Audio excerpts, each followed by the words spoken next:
اس نے پریشانی میں اس سے پوچھا۔ ہاں، باہر لون میں جانا چاہ رہا تھا، یہاں کمرے میں دم گھٹ رہا ہے، زارون نے کہا۔ اس وقت محراب کی نگاہیں کلاک کی جانب اٹھیں۔ ہاں، چلو میں لے چلتی ہوں۔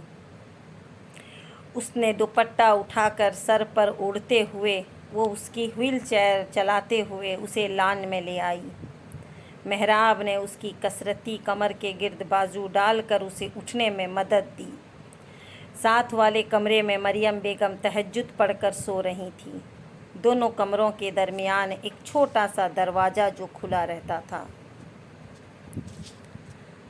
زارون کو وہیل چیئر پر بٹھانے کے بعد وہ لان میں آئی تو تازہ ہوا کے سرد جھونکوں نے اسے بے ساختہ کپکپانے پر مجبور کر دیا تھا۔ صبح ہاسپٹل جانا ہے چیک اپ کے لیے۔ عائرہ بتا رہی تھی تمہاری بیوی نے خلا کے لیے عدالت میں کیس کر دیا ہے۔ اسے کس نے بتایا؟ پتہ نہیں، شاید نیوز وغیرہ میں سنا ہوگا۔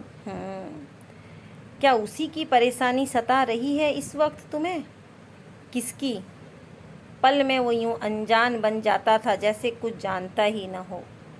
محراب پنجوں کے بل اس کے سامنے آ بیٹھی۔ وہی جو خلا کا مطالبہ کر رہی ہے؟ نہیں۔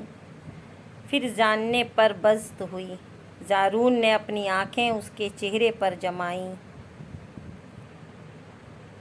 نایاب آئی تھی خواب میں، بہت رو رہی تھی۔